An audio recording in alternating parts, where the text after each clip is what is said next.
Okay, we should be live now. Hi, good morning, everybody. Calling to order the South Coast British Columbia Transportation Authority Police Board meeting for February 4th. And just want to acknowledge that we are meeting today at this meeting throughout the traditional territories of the Lower Mainland Coach Salish people, and we give thanks for their hospitality on these lands. Shall we go to item number 1 and go through the consent agenda? I heard from George last night. You'd like to take a couple of items out of the consent agenda, George? Is there anybody else? Sure. If we could take G and J. G and J. And anybody else? Okay, so we'll take item G, the board report 2208, community consultation and engagement methodologies, and J, the letter from the Abbotsford Police Department. Does anybody have any more comments on the consent agenda? Okay, can I have a motion, please? So moved. Thank you.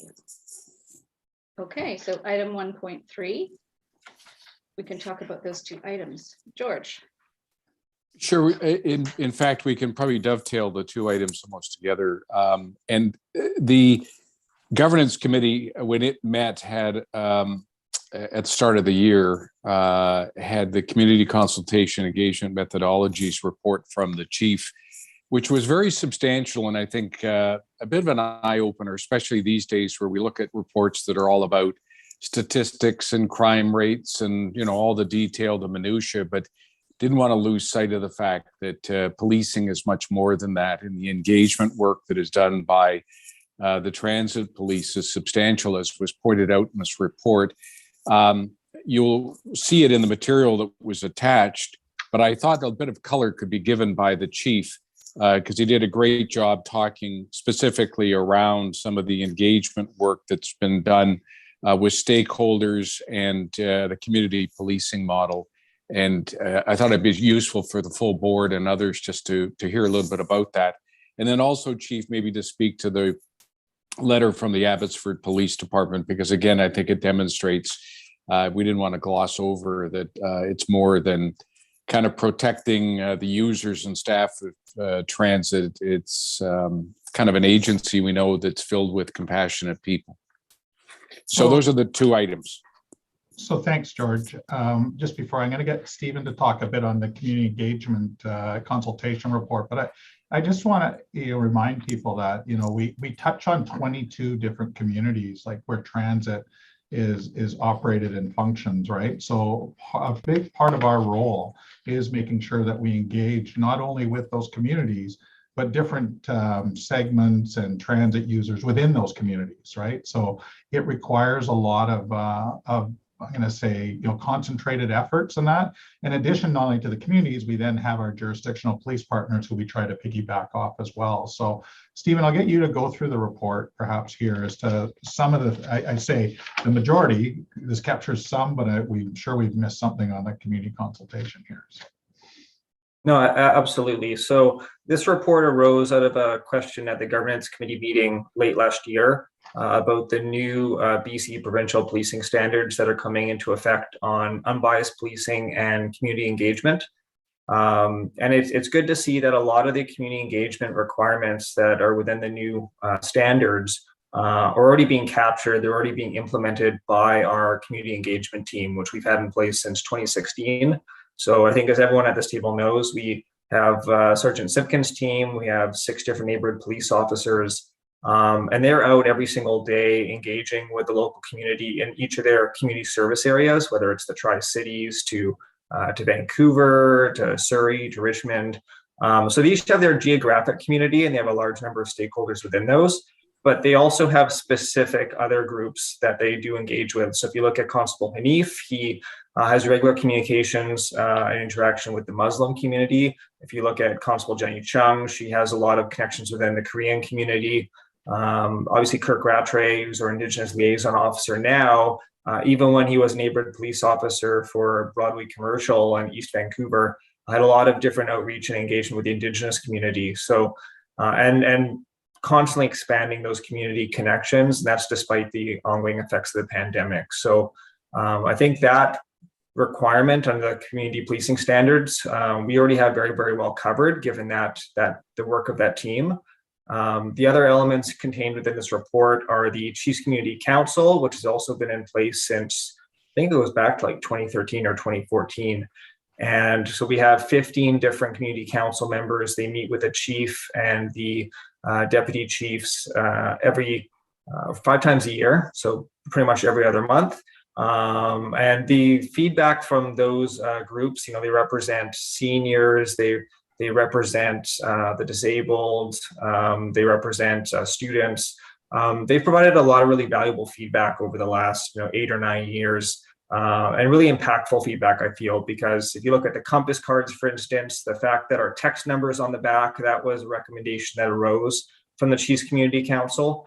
The communication cards we implemented a few years back for the hearing impaired, that was also a recommendation that came out of the Community Council. So a lot of the recommendations that come out from that group actually have very, very tangible benefits and tangible impact for our department. And it's nice to see, obviously, with the new strategic plan being issued, that the Chiefs Community Council is directly referenced within the plan as a source of feedback. And then the other element contained within this report is just the formal survey aspect. And we really benefit in this respect from the fact that TransLink has a customer research and insights department.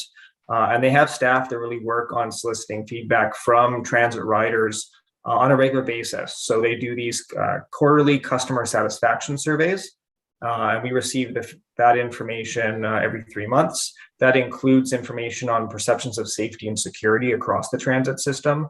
But they also have the TransLink Listens panel. They do more specific targeted surveys every month, and we're able to make use of that. And they also have connections to a wide variety of different consultants and other third parties who do more directed studies. So really, it's nice to have that direct connection within the enterprise to assist us in terms of getting survey feedback if and when we do need to go out, on an annual basis and survey transit riders and get that kind of analytical, quantitative information on our police service. So I think I'll leave it at that. See if anyone has any questions on the report. Do you have any questions? No, Really? yeah. Seeing none, then I just perhaps can jump into the next item you pulled there, Thanks, Dave. George, which was the letter from the Abbotsford Police Department. And I think everyone, clearly is aware of the disasters that happened out on the Sumas Prairie and the pressures that were put on the communities of Abbotsford, Chilliwack, Agassiz, all of that. It was an unprecedented time in the province for the scale of it. And clearly, when you start doing things like mass evacuations, policing then takes some responsibility to ensure public safety is maintained, right? Both for people who might have not left, for properties or valuables left in the area. So as part of it, of course, we offered our assistance to the Abbotsford Police Department along with other jurisdictions. And in particular, we teamed up with the Vancouver Police Department, who were coordinating some assistance to Abbotsford for a period of time. And a lot of the work was to designated, I would call it roadblocks, checkpoints, to make sure that people were kept out, or that people who needed access were allowed in terms of it. So we were really, pleased with our members' response. Some of it was done on very short notice.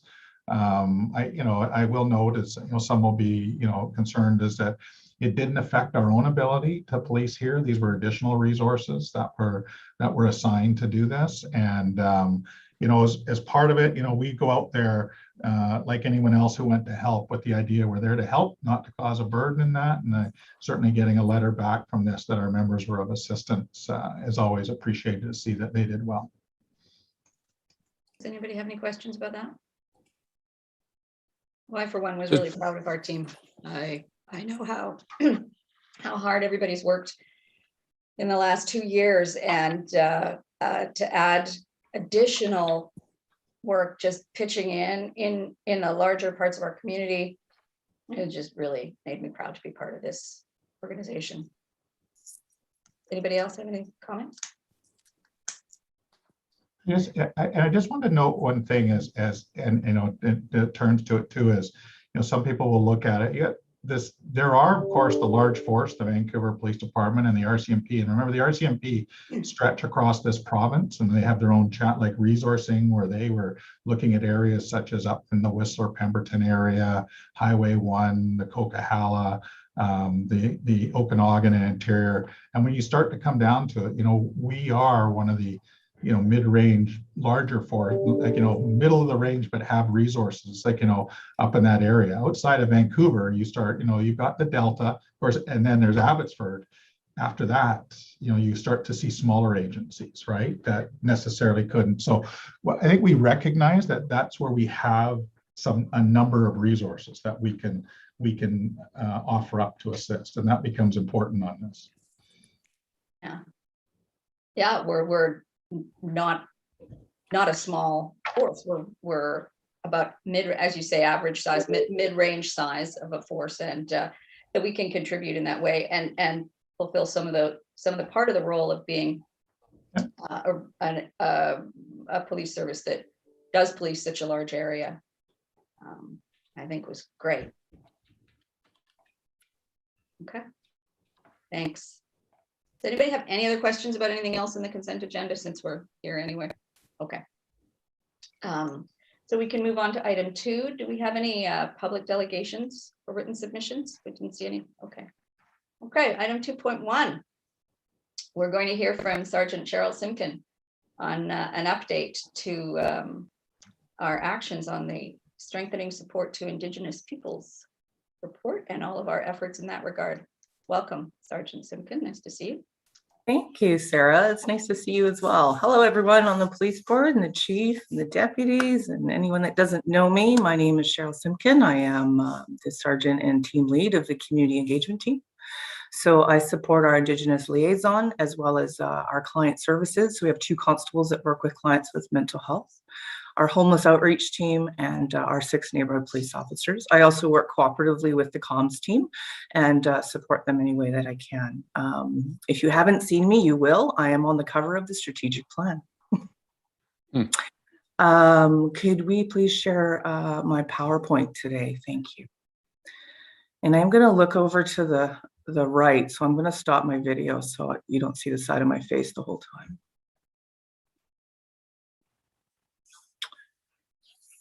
Again, so we're just going to talk about our Indigenous Relations portion of the community engagement team. There's been significant developments in 2021 and going into sort of 2022, and I just wanted to give you some ideas of the efforts that the team has made. Not just launching Blue Eagle Cadet in 2021 during a pandemic, but we're also launching Blue Eagle 2.0 in Surrey, which we started 2 weeks ago, which has been a great success. So I'll show you a little bit about that. There's been some considerable efforts made by the Transit Police and the Police Board in support of truth and reconciliation efforts, locally and at a national level. So I think we really should raise our hands to that effort because it's really, really important. Our focus is to develop relationships and partnerships in the community to assist and develop our strategic plan of 2022 to 2026. Next slide, please. I just need to get to my next slide. So as you know, this is our Constable Kirk Rattray. He was assigned as our first Indigenous Liaison Officer at the Metro Vancouver Transit Police. We're very proud of him. He is Tahltan Nation. He's been a police officer for over 30 years. He worked in the Winnipeg Police Service as well as the Stallion Tribal Police. That's where we met. And I brought him over from Stallion and so glad that I did. So Constable Rattray, as the Indigenous Liaison, he has a special handle and looks at files in prime that involve anyone who's Indigenous, if they're a suspect, if they're a youth, if they're a subject of complaint, and then he can make referrals if that file should go to court, if it's no charges, if it's a verbal warning, or consideration for restorative justice. He also gets notified if there's files of interest. As one I'd like to note is there was an elderly Indigenous woman who was assaulted in a stranger assault. And he provided hands-on support to the family and to the victim of crime, and they showed a lot of gratitude for that support. So being able to have that, just that non-enforcement approach to go and meet our folks at their point in need is really, really key to the Indigenous Liaison. So Constable Rattray, Constable Shiraz Hanif, and myself, we have like a tripartite agreement, not on paper, just like as an agreement between us that we run and support the Blue Eagle Cadet program, however that needs to take shape. So if I'm unavailable, Shiraz and Kirk run the show. If Kirk's not available, Shiraz and I will run the show. So we have that agreement between the three of us, and it's working out brilliantly. As you know, Shiraz Hanif, he's very high energy, and the kids really appreciate his presence. So the Indigenous Liaison is also tasked to be on boards, so and join any committee that will basically hear from us. And we engage with our jurisdictional police partners. Currently, we're working with Surrey RCMP and of course our wonderful partners at Vancouver. We also work with the Justice Institute to educate on First Nations policing, residential school, and provide education on intergenerational trauma. Again, to anyone who will listen to us, it may be a sheriff, it could be the police academy, or just a criminal justice studies class. And we're working to develop strong working relationships with our youth to pursue leadership. And we do that through Vancouver Police and the VPD Cadet program. As well as we're working now, we have a new relationship with Surrey Crime Prevention and Surrey Options. We still work with Pacific Association of First Nations Women and the Circle of Eagles, which support people to exit the justice system of the corrections. Next slide, please. So we, in addition to all of these efforts, we wanted to recognize Constable Rattray has presented an impact on colonization and the importance of truth and reconciliation to a large training session that we're working with victim support workers. So we also did a training session with you fine folks at the police board, and we talked about the residential school impacts and the overrepresentation of Indigenous people in the criminal justice system.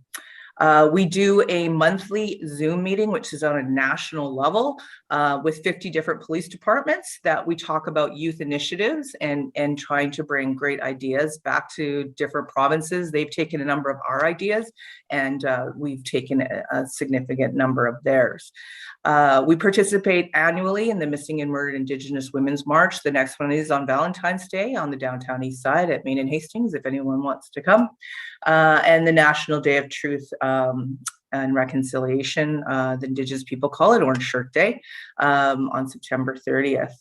Again, we appreciate the support in the strategic plan and being able to work in consultation with Indigenous organizations to get their input on our department and what they felt we were doing well and how we could maybe change some of that approach. And we have a lot of gratitude for that.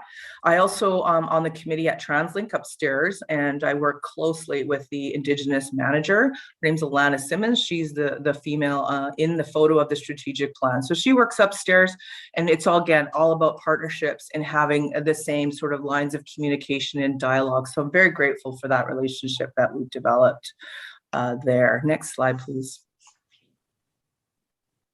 Just wanted to briefly talk to you about Blue Eagle Community Cadets in Vancouver. You know, what do? We just bring kids together between the ages of 12 to 15, and we just try to give them a safe space. And it's really important that we acknowledge our city, our folks that, you know, aren't in their traditional territories. We call them urban Indigenous. I like to say I'm a strong urban Indigenous woman because I'm Gwich'in. I am from the Yukon, and I don't have a lot of supports here in Vancouver. So a lot of our youth are raised in the city, and they have no idea of their own culture. So we provide our own culture as an urban Indigenous. We make our own community. So we teach them ceremonies like smudging, and we do land-based acknowledgements and get them to understand the territory for where they're living and playing and enjoying their lives. We have a talking circle, and a talking circle is important because it gives them their voice, and we get them to say like, I am proud Cree, you know, that's a lot for them because it's not always something that is embraced in society, to be able to be proud of who you are and where you come from. We bring elders in, we teach life skills. We do a lot of strengthening them and giving them leadership skills. We teach about Indigenous history. They know about Truth and Reconciliation. They know about the 215. They know about missing and murdered Indigenous women. We don't hide things. We just talk about it in a safe way. And we do make them march a little bit. They hate it, but we do make them do it. So we meet once a week at Britannia Community Centre in Vancouver. And once a month, we go on an adventure. So as you can see, we went hiking, and we've gone go-karting. We've done laser tag. We just do things that lets them just be kids and have a good time and laugh. We also had Jason White, who's our staff sergeant. He's a pilot in the Army, and he took all the kids up and flew them all over Vancouver. He did 7 missions and gave those kids the opportunity to see the beautiful territory of the Coast Salish people. Was really proud of that. So thanks, Jason White, for that. Next slide, please. It does take a commitment. As you can see, there's a lot of people here, a lot of people involved, including our chief and our deputies and, you know, the police chief of Vancouver, Adam, thank you, sir. But it also takes our members of the Vancouver Police Department, Vancouver Police Diversity Unit. We have about 12 volunteers from the Waterfront Community Policing Center that come out weekly. The Vancouver Aboriginal CPC is one of our sponsors. They come out. Norm Leach was actually out on Wednesday teaching the youth about medicines, and they made medicine bags. We have health authorities that come in. Bosley's is one of our sponsors, and she brings us food every week. So the kids are eating really, really well, and I'm gaining weight. It's awesome. And we like to support, we get a lot of support from anyone who will come. So ICBC's come, and Gang Life, we've had EHS come, our dogs have come, any cultural leader, we had the Navy come, the Army come, we had Odd Squad who talks about gangs. Anyone that can just show them that there's just another way, you can be anything you want to be. So that's really the focus of what we did this year. And we're really proud of the Waterfront CPC. You know, they're so committed, and 2 of our Waterfront CPC members have become police officers. So that beautiful girl there holding the Blue Eagle poster, her name's Allie. She got hired on by West Van. She still comes to Blue Eagle. Like, she's just great. And so she's very committed to the kids. And another member joined the transit police. So, you know, our CPC is a really good support. Next slide, please. So we wanted to just support some of our connections that we've made in our community. PAFNW is a great supporter. So we actually did a workshop to talk about safety. We had a number of women come and talk about some of the difficulties they felt traveling on transit, and giving them some of the abilities to acknowledge how to keep themselves safe and what to do if there's an incident. And it was really interesting. It was eye-opening for Kirk and I to hear some of the things that people were experiencing that basically goes unreported. PFNW and the Vancouver Aboriginal CPC, they supported us greatly, again, like I said, with the strategic plan and consultation. So we had a meeting, and a number of folks came, myself and Stephen Crosby did that engagement and consultation, and it was very well received. Supporting the JIBC and criminology class, that's what that poster is. And Kirk was talking about what is First Nations policing in his experience. So that was a great outreach. And Kirk wouldn't let me put the photo up, but Kirk was Santa this year, and for the Pacific Association of First Nations Women, and the kids were so great, and they just fell in love with him, and they were crying when he left. And so, you know, no job too small for Constable Rattray. So super proud of that. Next slide, please. So training. So how do we support Indigenous people and our members? So as you guys have been to our presentation, Constable Rattray and myself, we educate new hires and lateral hires on cultural awareness and understanding pre and post contact through the colonial America, and resulting of those practices, the Indigenous communities, and how it impacts the overrepresentation of Indigenous people in the justice system. We do trauma-informed practice and focusing on understanding what trauma is and the reactions of trauma, and making sure that we have a trauma-informed approach.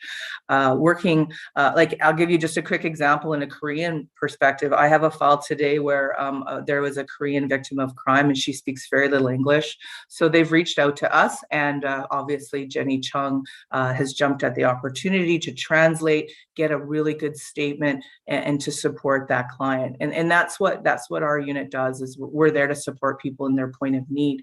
So transit police officers also complete a cultural awareness and humility training. And this is to increase their EDI, right? Equity, diversity, and inclusion. And just to understand, this is a multicultural society and how to navigate that. So learning different cultures and learning the best way to communicate is just really important.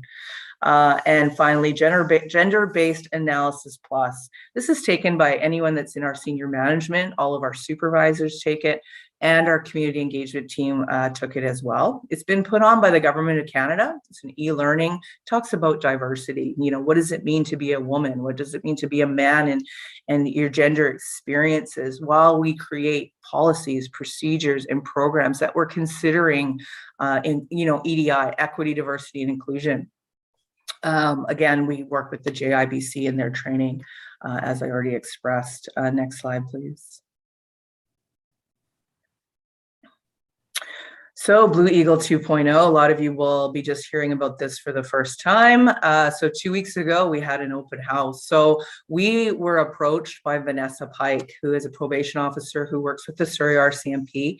She heard about our program in Vancouver. She sent the RCMP to Vancouver and said, go check this out. This is brilliant. So they came out and hung out with us a couple times in Vancouver, and within a matter of 5 months, we are currently in Surrey.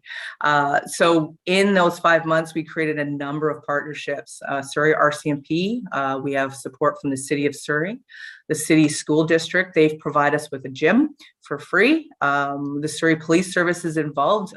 Steve Hanous, who is a retired Vancouver member, beautiful member that worked in the Musqueam community, is providing us that approach from Surrey Police Service. So we're really proud of him. And Options in Surrey, they provide us with food and snacks for the kids. And so Pacific Community Resource Society, known as PCRS, they're a youth hub, and they support us as well, and hopefully will be sending us a number of kids. And we've partnered with Surrey Crime Prevention. So when our kids graduate from the Vancouver program, they go into we hope to get them into the VPD cadet program. So in Surrey, they don't have a cadet program, so we want them to graduate and join Surrey Crime Prevention. So they're willing to take our kids at the age of 16, and they'll volunteer there, hopefully till they're 19. Again, the Waterfront Community Police Center, the volunteers come out and support us there. The school is the AHP Matthews School Gymnasium. It's near King George SkyTrain Station, so hopefully we'll be able to get some kids there. If the location is a little bit out of the way, if it's too much, they're willing to change location. So we're just kind of testing it out. At this time, we have not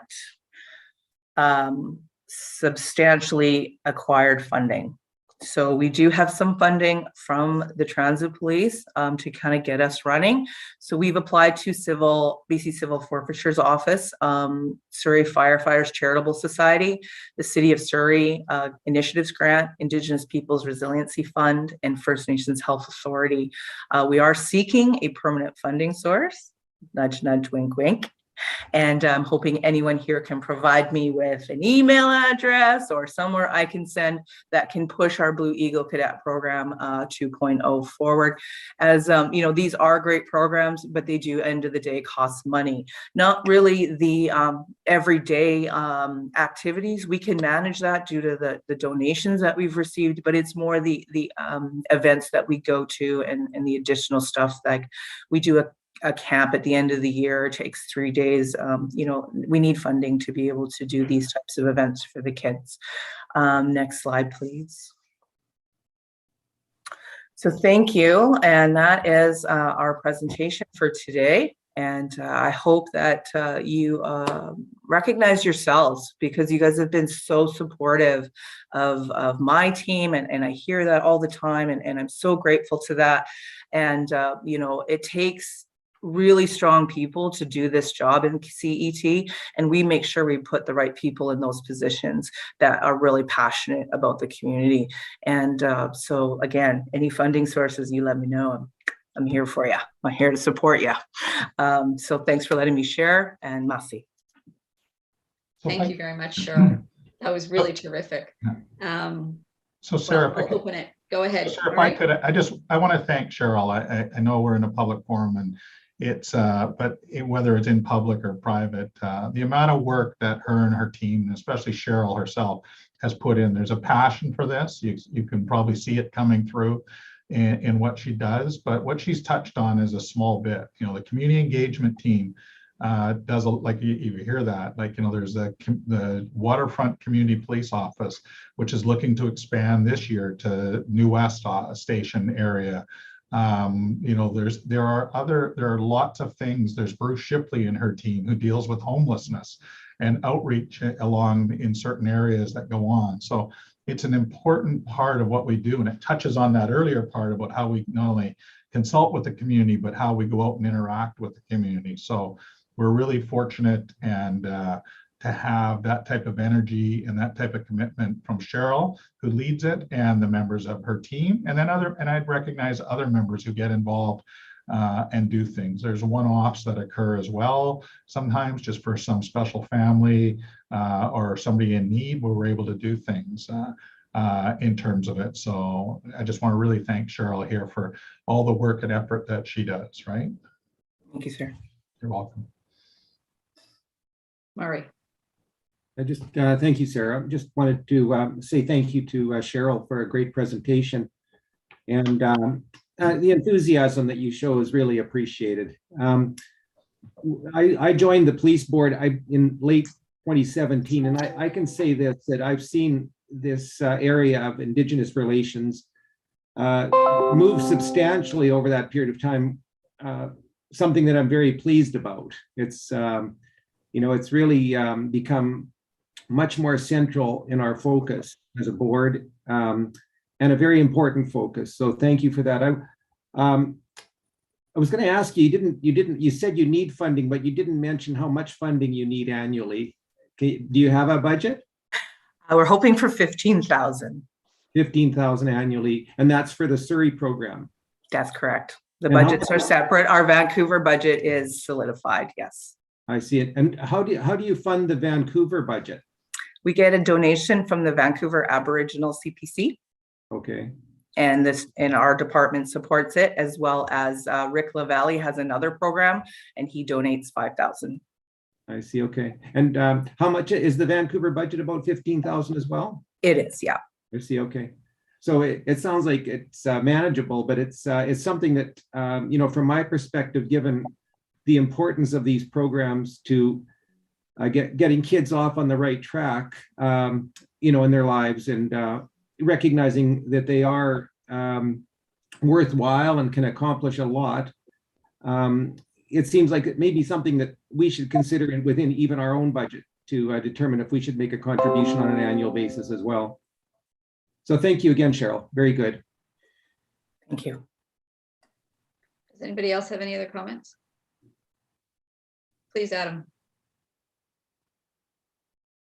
Yeah, thank you, Sarah. Cheryl, I just want to thank you once again for an amazing presentation as always. And, I have had the honor of meeting you many times and your team, and it's great. You always recognize your members, Jenny and Shiraz and Kirk, and you just have, an amazing group of police officers, but they're just really great human beings, and they're really passionate and compassionate, and they care about community, and they really put themselves out there and make themselves vulnerable and make themselves, let the youth see that they are real people, and it's just much beyond the uniform.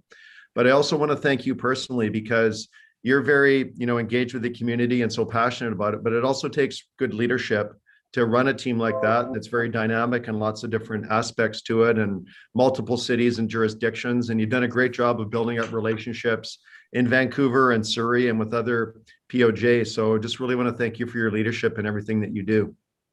Here, Thank here. you, sir. And thank you for Steve Hanous. Yeah, he's a great man, a big loss for us. Well, oh, yes, Carla.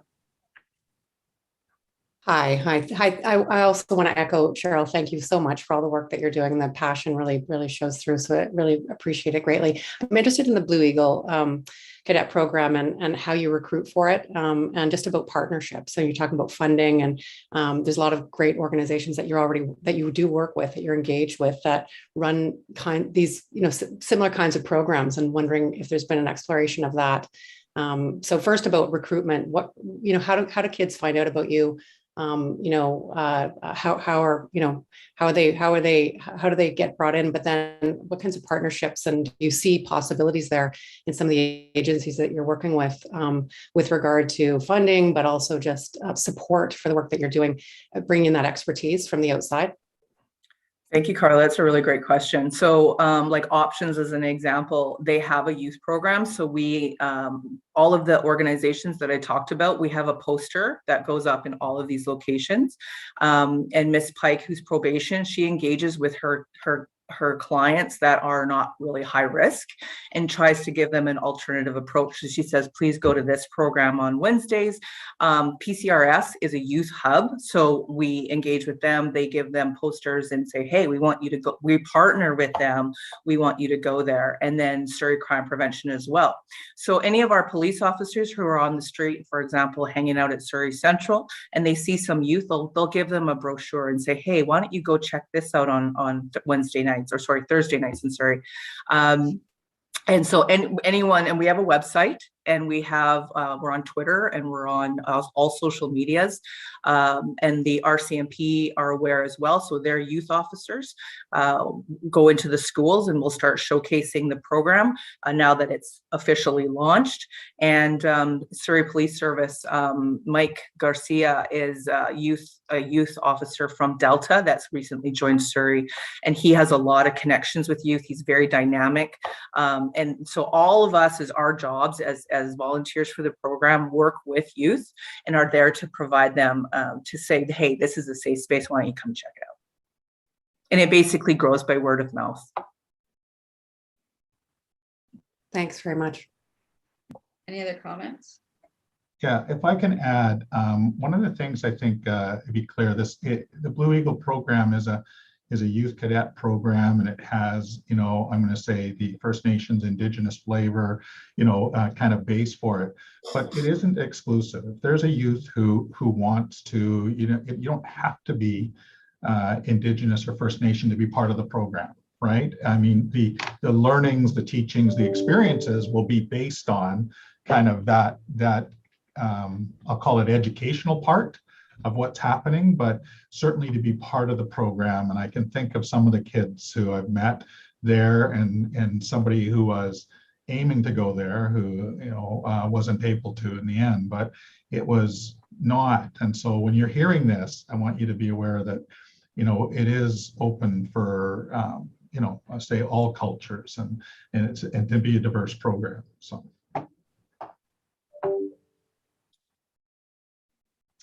Well, I just think it's so great. It's so terrific that, well, I guess the amount of work you guys put in, the amount of commitment you display, the caring and intentionality that you bring to your work is really wonderful, and it demonstrates sort of you talked about Surrey or Blue Eagle 2.0. It's really policing 2.0. I think is just really bringing your heart and soul to that kind of early work and developing those kind of connections that are going to last the lives of those kids. I think one way or another, it's incredibly influential, and we're just proud as punch about it, really. Thank you so very much. It's you guys, really. You guys are what gave us the platform. And, I've been a police officer for over 20 years, and a lot of the times it's like, go out and do your job. And this platform and Transit Police said, Cheryl, run with it, and CET, run with it and be who you want to be. And we you guys just gave us wings to fly, and we have a lot of gratitude for that. Wow. Good. All right, if there's nothing We're further, jubilated. And keep at it. It's great. I will let you enjoy your day. Thank Thanks, you. Cheryl. Thanks, Cheryl. Okay. We're moving on to item 2.2, the Chief Officer's Information Report.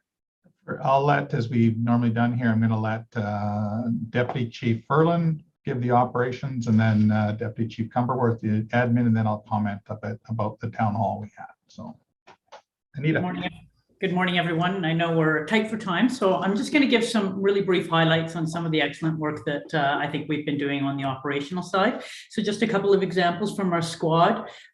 Just one of our patrols was driving down the Patello Bridge. They saw an individual peering over the side in what appeared to be potentially contemplating suicide. They were able to immediately pull over, engage that person, and then get a dialogue going and get them the help that they needed, potentially saving a life. So an amazing story there.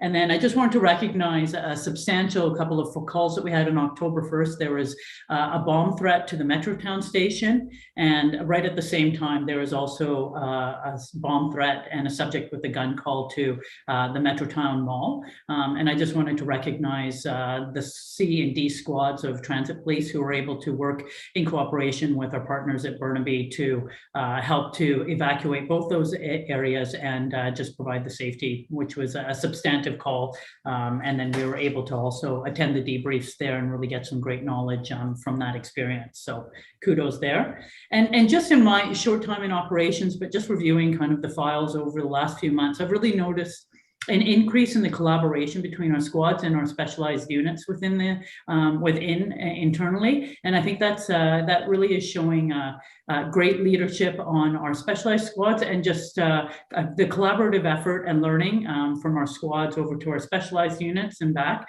in some of the nuances of more complex investigations. I think is really substantial for us, and will lead us through and bring up the investigative skills of all of our members. So it's excellent to see that collaboration and working together as teams.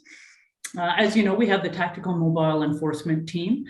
So this is a 6-member team, and it really work on impacting safety in and around the transit from a motor vehicle standpoint. Just a couple of quick stats, because it really just blew my mind on how much they have done. Over the year of 2021, they wrote 2,430 violation tickets, almost 4,000 fare infraction notices, executed 94 arrest warrants, impounded 100 vehicles for a variety of offenses, were able to take 44 impaired drivers off the road, and participated in 80 joint enforcement operations with our partners all throughout the different areas that we police. So really enhancing our jurisdictional policing partnerships and working together. I also wanted to recognize a couple of our members, one who is on secondment to the Integrated Road Safety Unit and one who is in-house. So Sergeant Dave Savoy completed 22 drug recognition evaluations.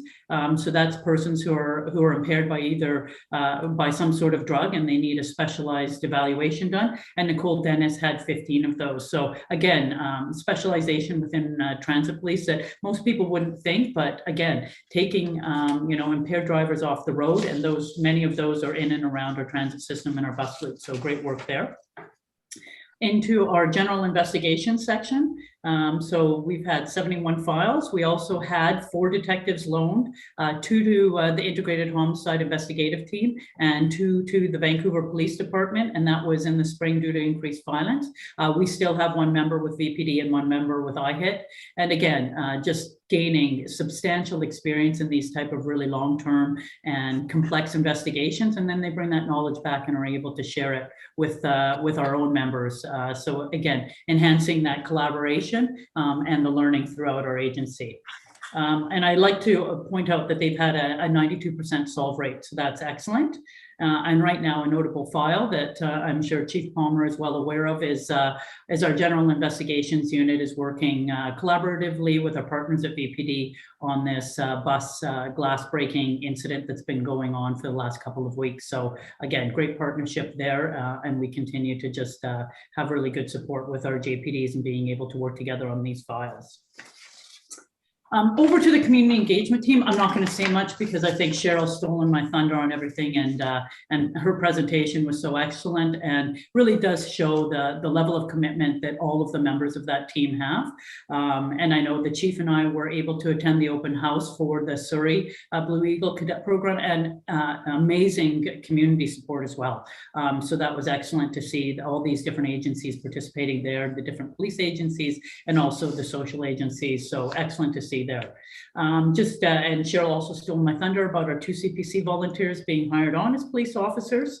And I wanted to just give you one story from Constable Jenny Chung, who has a very close relations in the Korean community. So Burnaby RCMP had located a male living under a bridge, Korean male in his 60s with very limited English skills, was able to bring in Jenny to assist for translation. And since that time, it was just unfortunate circumstances. The male just tried, lost his job, was unable to pay his rent, and just ended up being homeless. And just because of his limited English skills, wasn't able to kind of figure out or navigate his way through the system. Since that time, and this is like 2 weeks, she's been, and unfortunately, while he was living under the bridge, he had all of his identification and passport stolen. In the last 2 weeks, she's been able to secure him temporary housing, has taken him to the consulate, and assisted him to do what is necessary so that he can get his passport back. And so just an amazing story from this poor gentleman who had just unforeseen circumstances lead him to be homeless, and for her to help him kind of pick him back up and just help him navigate, through some of our social services. So fantastic outreach there. Over to the homeless outreach team. So just really quickly, over the last quarter in September to December, 335 items of blankets, socks, and gloves given away. And we know that's only going to be increased this quarter with the cold weather we've had. 632 pieces of either food or water that we've given, and also eight recommendations for shelter support. So that means we've got 8 people into shelter. So great work there. And I just wanted to note a couple of little engagements over the holiday season. So we had some of our MPOs working with the Toys for Tots over 3 days, and I think they were able to gather around 2,000 pieces of gifts, and then deliver those for children. And then we had members from a bunch of our different units do a drive-by to a 5-year-old boy who had just recently lost his father to cancer. So just again, great community engagement, and just being able to show the compassion that we have. Our police service dogs, just for knowledge here, they're doing a February certification in firearms and ammunition detection. So again, that's a very specialized technique that they have that not other police service dogs are able. So they're able to assist in finding like a shell casing or something when they're out on patrol. So great work there. And a couple of files, we were able to assist our partners in Vancouver with doing a sweep of a couple of bags of a person who was actually known to carry explosives. We didn't locate any, but we did find other precursors within that bag. So great work with our team. And we were also able to assist the Burnaby RCMP with a sweep through a care home that had a bomb threat called into them. So great work there. Over to our crime suppression team. So again, this is a new unit that was started in May of 2021. Just really quickly, in December, they had two report to Crown Councils, 12 warrant arrests and 43 files, significant drug seizures. They've been able to assist the integrated homicide investigative team, and they continue to really bolster the reputation. I just wanted to note that an NCO from the Surrey RCMP noted that having Constable Gosol, who is one of our members who's seconded to the North Surrey team, there, it's given us an opportunity to work several joint enforcement operations with your crime suppression team. They are exceptionally hard workers and have assisted us on several larger files in 2021. So to me, the best praise you can get is when you're getting it from other agencies and they're recognizing you. So fantastic work for them to already be so recognized as a hardworking plainclothes team in such a short period of time. Our criminal intelligence unit, we recently hired an analyst assistant to provide further support. And we are working with the RCMP Integrated National Security Enforcement Team to work on Project Cerberus, which will just basically help the general public, like say hotel clerks, understand what some of the precursors or threat cues are of persons who might be involved in terrorist-related activities. So that's something that we're working, and we will be working with our communications with Stephen to have something placed on our website that will give people the opportunity to understand what that is. And last but not least, our Operations Communication Center, which has been very, very busy in the last few months with a number of substantial IT upgrades. We've also had a new supervisor hired, as well as 2 new team leaders. And as of February 1st, so just this week, we have proudly taken over the non-emergency call taking duties for the West Vancouver Police Department. And so far, other than a couple of IT glitches, as is always to be expected, they're extremely happy with the service that we're providing and the ability to take those non-emergency calls right away without any delay. So my final comment is we were able to create a plush dog called Justice, and this is in loving memory of the son of one of our members who tragically passed away, Justice Guno. So this stuffed dog will be carried by our members and just be able to be provided to any kids that we encounter, and hopefully give them some comfort if they're dealing with any significant issues or any files. So that is my long but brief updates from the operational side, because there's so much good work going on here. And I'm going to pass it over to Mike for the administrator. Thank you. Thank you. And this is my second week in the administration division seat, and I'd like to thank Deputy Chief Barry Cross for assisting me in the transition, and also for providing some brief notes on today's updates. So from Human Resources, they continue to manage the pandemic very well.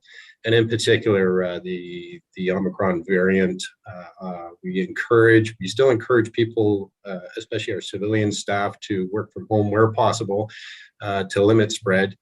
We have reopened our gym to support our employees' physical and mental health, but it's important to say that it is in compliance with the provincial health orders. Currently, we have 8 recruits at the JI. They are in Block 1. We also have 5 in Block 2 and 3 in Block 3. So we have a total of 16 at the Justice Institute currently. And we're working to get our new vehicles out into the fleet. So we have 10 on order, and we anticipate delivery of those by the end of, or sort of in the fall of 2022. It's also important to note too that of those new vehicles, all except 2 are hybrids. So that's very important for our fleet doing our part as well. From facilities, so yay, the renovations, hopefully, keep my fingers crossed, will begin on Monday, February 7th. And the completion of the women's locker room is expected in July. And then the classroom and meeting room expansion is expected in August. So really looking forward to that. From Bridgeport, our sub-office there, funding for renovating the locker rooms will be going forward for approval very soon. And then finally from IT, there's so many different things going on with IT. One of those is a large refresh, which is planned for this year. And that will include a refresh of desktops, laptops, printers, the network, and our mobile data terminals. And that's it. Thank you. Thanks. So does anyone have any questions? Murray. Thanks, Sarah. To Anita, just you had mentioned the drug impaired assessments that were being done. And I remember, I seem to recall that there was some concern about the, I guess, the processes that needed to be followed in terms of the officers actually doing those tests properly.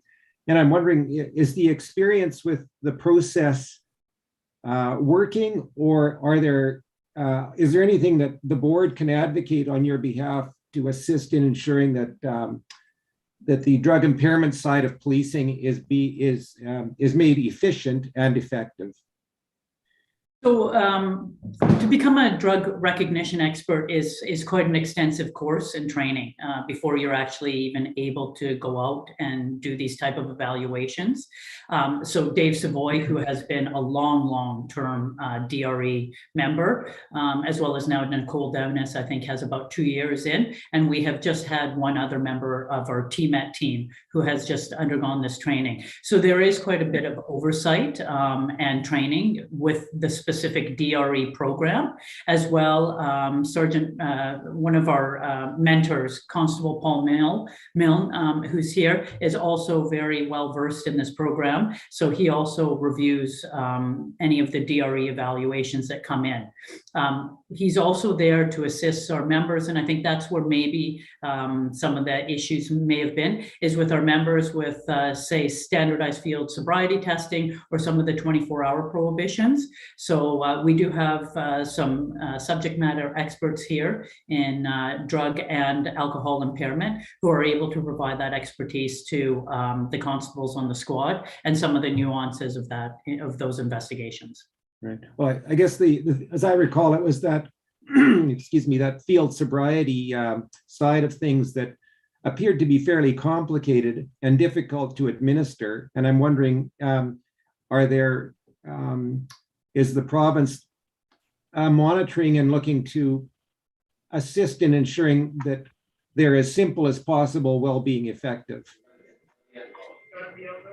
I don't know how much Chief, sorry, where are you going? I was going to say, I think Murray, the only one of the hangups that came with this that had to be resolved was access to lab results. Like, you know, a drug recognition expert at some point may get to the point where they can require a demand for a bodily fluid sample that they're then going to send to the lab, and the turnaround time. And those are things that the provincial government is well aware of, and the federal government through National Police Services was aware of getting the turnaround time on those. So I haven't heard any complaints recently of those extensive delays, but as you can imagine, you can get a prohibition that result will not be back, and by the time the prohibition is actually kind of ended, right? So in terms of it, yeah, that was the big issue with it. Yeah, thank you. Does anybody else have any other questions? It's so much. It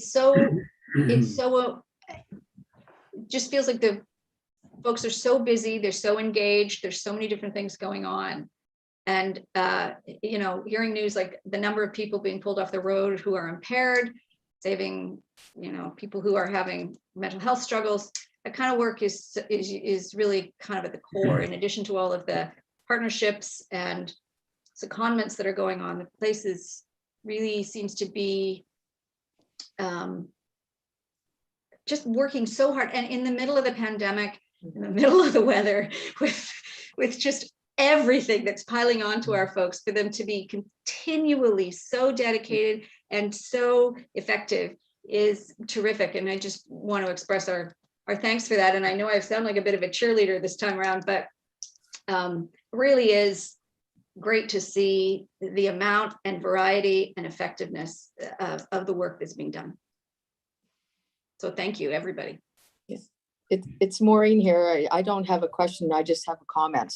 And in the Lower Mainland, we have over about 2,700, police officers, and we work really closely with the transit police. And it's all about interoperability and interconnectivity. And I just want to say, from my vantage point, my ethos here, which is really dovetailed to all of the 13 detachments, is it's people first and one big team. And that one big team is not just the RCMP personnel, it's all our municipal partner agencies, including the transit police. And when we had that incident in October at Metrotown, we worked in close concert with, GV TAPS, with RCMP personnel. It was a huge incident. It was really localized on the news, and we worked really well. And then we had that debrief, and it was the first time that when we had such a debrief like that, we brought all the partners in who helped. So because we also learned from each other, and I know it went over extremely well.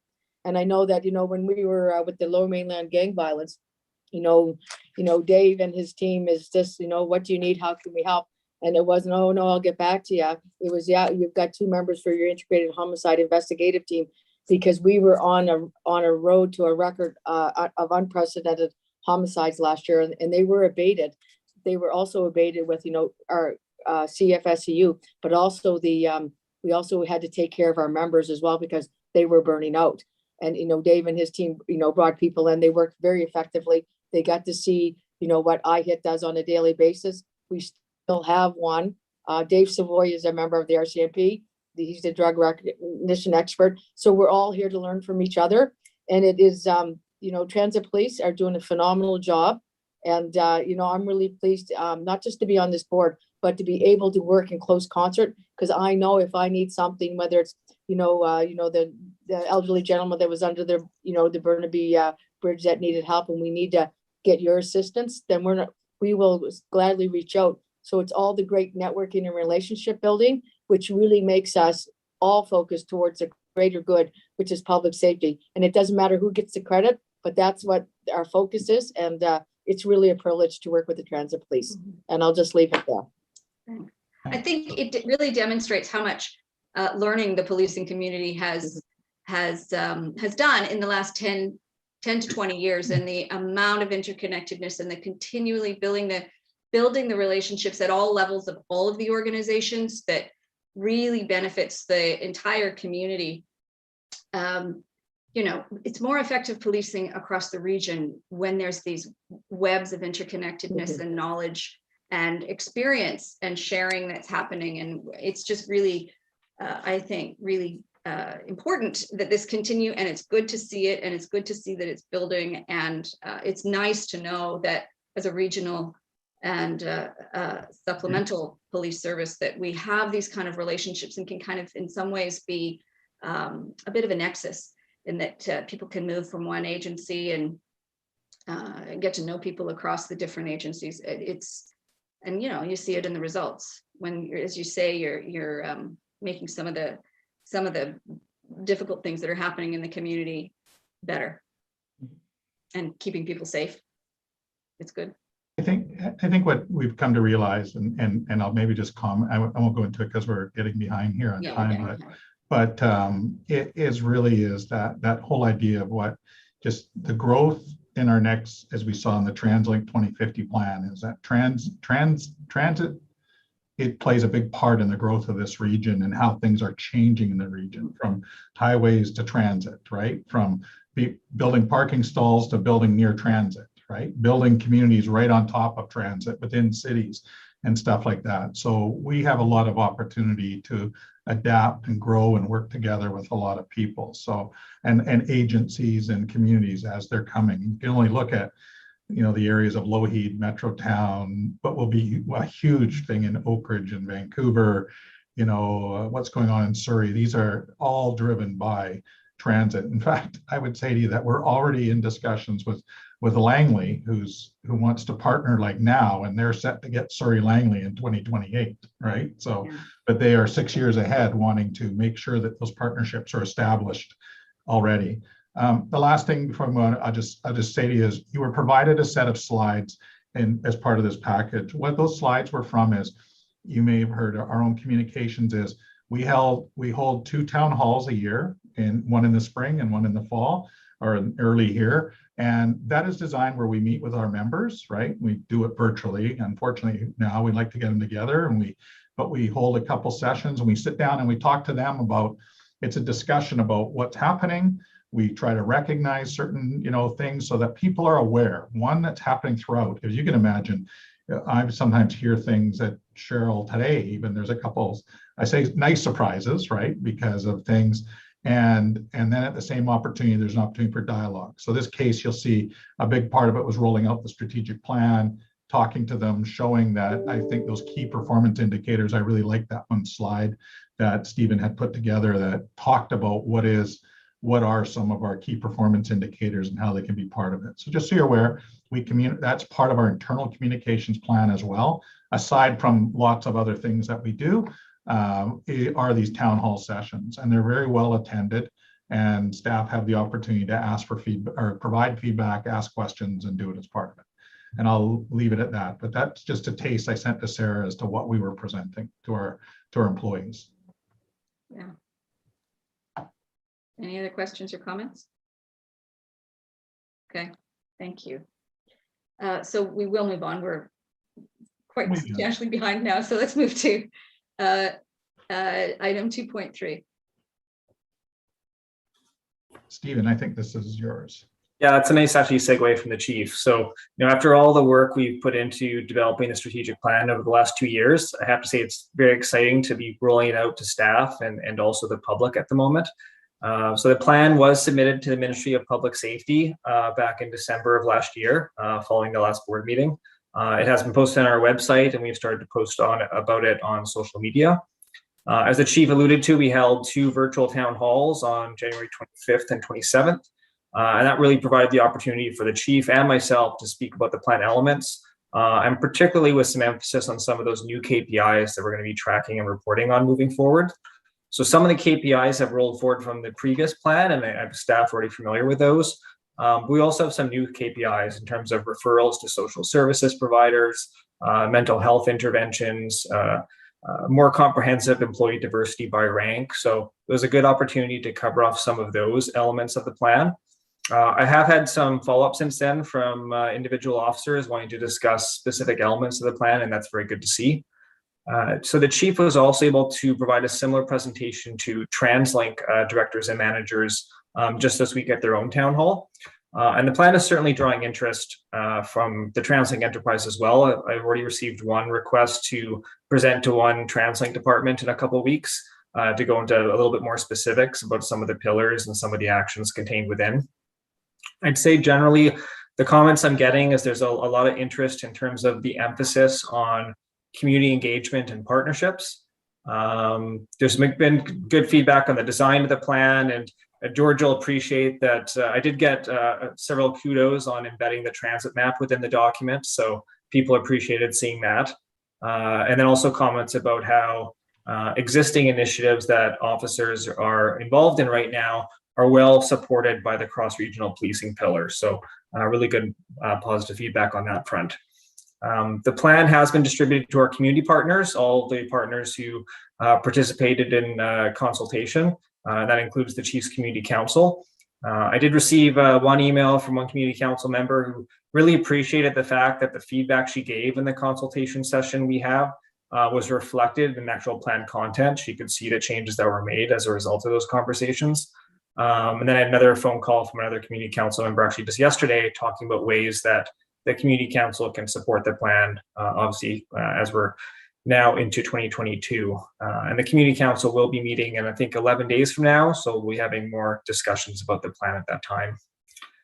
I am really looking forward to meeting in person with transit police employees and sections with Omicron now easing. There was a time period, obviously, throughout January, through last month, where briefings are temporarily put on hold. But as the pandemic wave now seems to be, at least in the initial stages of subsiding, briefings are starting to be held again on the east, at least, and that provides opportunities for me to schedule time to go in and speak directly to the members. So in the meantime, our leadership team, our management team has been working on the implementation of the plan, really with a early emphasis on building in those KPIs, those key performance indicators, as part of our regular senior management discussions. I know there's specific sections like information management. Our manager of that section has already kind of built the KPIs and kind of brought it down to the level of her team about what they should be looking for and what they should be tracking internally just within their own unit that relates to the plan. And then I've also been speaking to our information technology manager about some of the more specific actions about improving technologies at our sub offices. Obviously there's a lot more information contained within the plan, a lot more actions that I can probably go over here, but a lot of work happening behind the scenes. So I know it's early yet, it's only kind of 1 month into the plan, but I think we're making very, very good progress. And I'd be remiss if I didn't mention as well that as much as we're kicking off the new plan, we're also pulling together the final report on the previous plan. So that will also be coming to the police board shortly, for the next meeting, just detailing the analytics for last year for the department, as well as that'll be the final 2016 to 2021 strategic plan action report. So just finalizing that as well. So I think I'll leave it at that. And obviously there's a written report that accompanied this. See if anyone has any questions on that. George. Just a comment, and I know, Stephen, I saw that on social media that you've also been able to get this out. And I think that's great because, I mean, talking to ourselves is one thing, the internal stakeholders and others, but again, this idea of transparency, and by getting it out to the public and anybody wants to view it, they can go online or whatever, but you've also been proactive in the sense of trying to get it out through different channels to people that wouldn't normally probably even know what has been done with regards to the strategic plan. So I think that's very positive. Yeah, I think as we kind of move throughout the year and as there's additional initiatives to highlight, we can tie those initiatives and a lot of those successes back to the plan and continue posting that link and getting obviously as much traffic to the site to look at that as possible. Any other comments? Well, we have our plan. We're starting to put it in motion. We worked hard on it. It took a long time, but away we go. Good to hear that it's getting going. Thanks, Stephen. Okay, we're going to move to item 3, other business. So as a standing item on the agenda, we talk about diversity initiatives. Chief, do you have anything else to add? No, I think the only comment I'd make is that it's an ongoing initiatives that also involves TransLink, has some that's going on, and it's, again, speaks to diversity. You heard it in Cheryl's presentation. You've heard it, you see it in the strategic plan. So a lot of stuff is occurring in terms of it, whether it be the language we use, how we describe things, how we interact with people, how we recognize, how we educate ourselves about about equity, diversity, and inclusion, and put it all in place. So there's nothing specific to speak on, but hopefully you can hear it in a lot of the presentations that you do come before you from internal sources. Okay, thanks. Yeah, we've moved from just sort of talking about it in terms of staffing, which is one area of great importance, and just kind of making sure that we get deeper and thread it through our lens, our consciousness as we're engaging with each other and with the community. So yeah, I think we did. Great. Any comments before we move on? Okay, thanks. Then we're moving on to item 3.2, report from the Governance Committee Chair. Sure, we've got the attachment that has been set out with regards to the minutes. Your Governance Committee met on January 17th. And we went through a lot of items at that time. We reviewed and commented on the committee's terms of reference, which are clear, and we reviewed the code of conduct policy. We also talked about the 2022 work plan and priorities. We had a discussion about that. Out of this, you would have heard then today the community consultation engagement methodologies that was reported on by Stephen, the chief. We're going to be talking a little while about the unconscious bias to conscious conclusion discussions, which really for us as a board is to enhance decision making. And I know that both Carla and Maureen are going to speak about that in a short while. We also focused on specific timing for the board to undertake and complete the working effectively with Indigenous peoples training. Stephen, I know, has got that in plan. So we're going to try to work around everybody's schedule to make this work, but it's important. And then the last item is the Chiefs Community Council. We talked about ensuring there's a board member who can attend on a rotational basis. And I know Taryn has got some commitments already, but the desire is to have every board member attend at least one of these, which is 5 times a year. So you end up by having one board member probably every 2 years attending on an individual basis. So the spots that are available, maybe Taryn can chase a couple of people down to ensure that we're getting involvement from the board and working and supporting the chief and the council itself. That's it from the governance committee. Thanks. We're moving item 3.3, committee membership. So we have this recommendation before us to reappoint the chairs and the members of the committee. We are short a chair of the finance committee at the moment, and I'm hoping that Murray can serve as acting chair for the time being until we sort out. I'm hoping that we will have a new appointment fairly soon. If you have it before you, the reappointment of Marnie Larson as chair of the Human Resources and Compensation Committee. Directors Hotel, Palmer and Parmar are reappointed to that committee. George will remain chair of the Governance Committee, with directors Dinwiddie, Levy and Hotel reappointed for 22 to that committee, and Murray and George would be reappointed to the Finance Committee, with Murray as acting chair for the time being, and we'll sort out in the next month or two, once we see how long it might take for any appointment to determine, then we'll make a determination about how we'll sort out the chair of that committee. If that is okay with people, can I have a motion, or do you want, maybe we'll discuss it? I've called the question. So moved. Second. Thank you. Okay, and we've got a police board training update, item 3.5.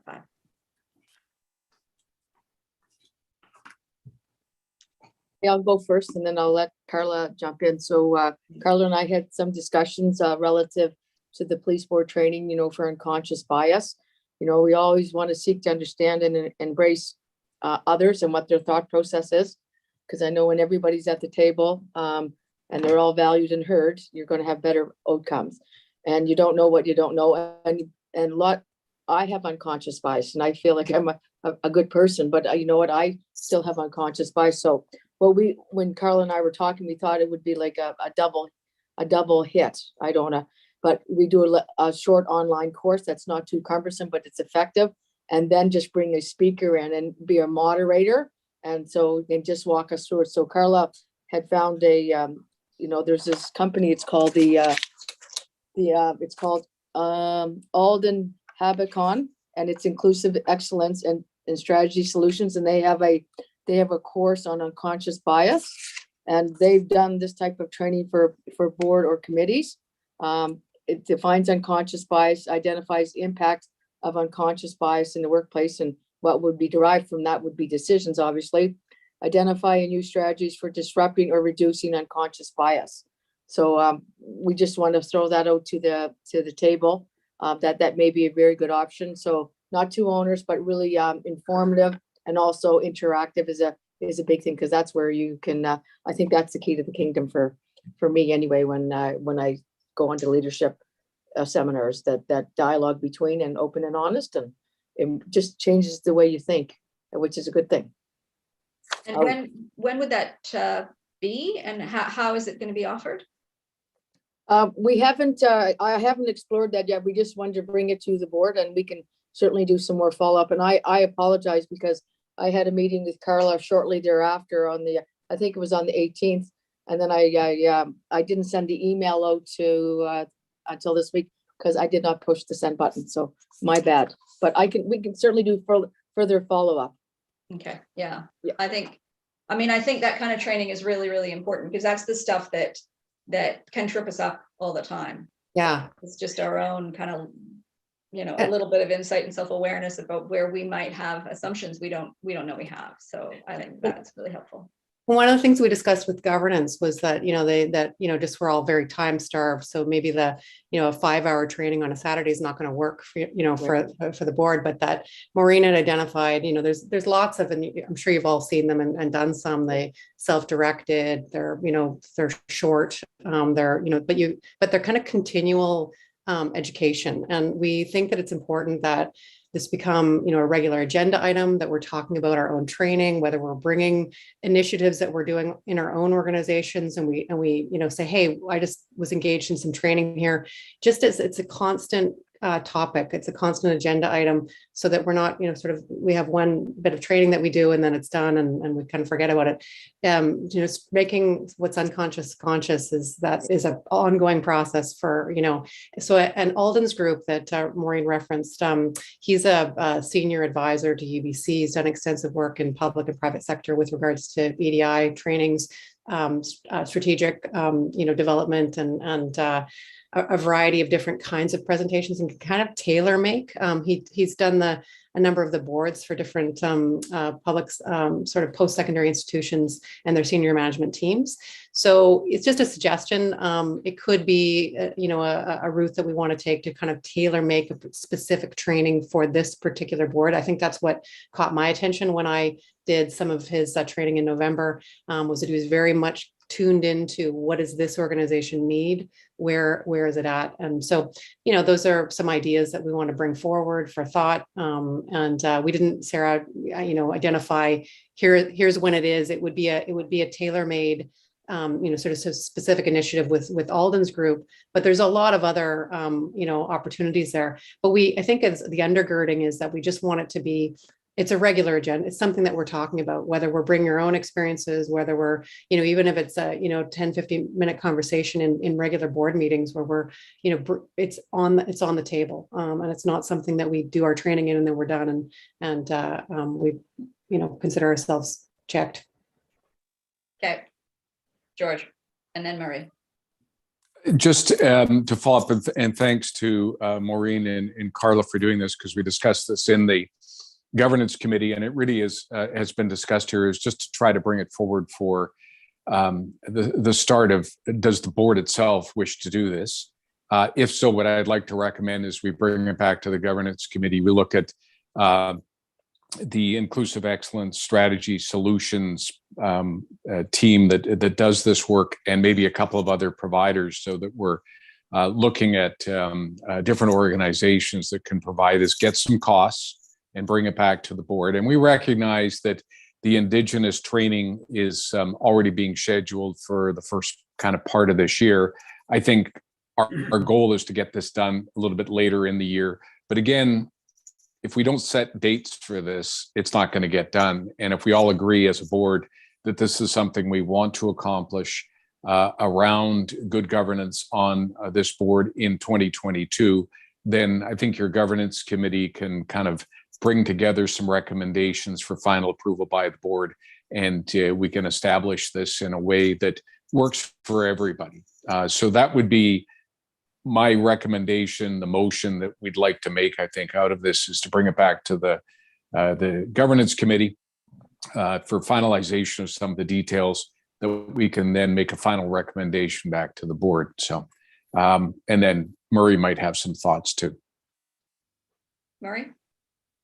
Thank you. Yeah, the only addition I would make to what George just said would be, I think Stephen has to be involved in terms of the coordination. Just making sure that we all stay on the same page with respect to training, and that the process of hiring a consultant is done properly. And so I think the committee can provide good information and assist Stephen, but I think Stephen needs to help us get it done in a systematic, coordinated, legitimate way.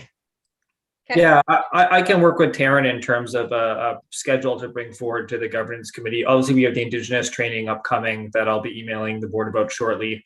And that, I think we talked about, was a little bit more time intensive. I think there's about 4 or 5 hours required, but it's self-paced. It's over the course of a month, and we can even extend it longer.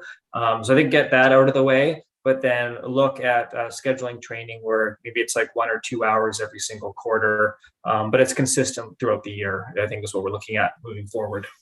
But also, just even if we have a consultant that we think may be good, that Stephen, make contact with them, ensure that the appropriate contracts and letters are put in place, so that we're doing it in a way that's systematic and understood. Yeah. Okay, this is going to be a good year for training, and that's good. That's good. So thank you guys for your work on that, because that's in addition to your other committee work that you're doing. So as Carla said, we're all a bit time starved. So I appreciate that. So do you need a motion for that, Sarah? I don't Because think if that's so. the case, nope. No, Okay, you then can that's just great. refer it back, and you guys will Yep. keep it moving, keep making sure that this stuff is happening, and we'll get it scheduled out for the course of the year. And that's a reminder too to everybody to complete their training over the course of this month that's been scheduled by Stephen to do the Working Effectively with Indigenous Peoples training that we've got on board. Okay. All right. Does anybody have anything else that they want to add? Okay. So thank you very much for coming to our open portion of our meeting. And I will mention that the next meeting is scheduled for April 8th at 9 a.m. right here on Zoom.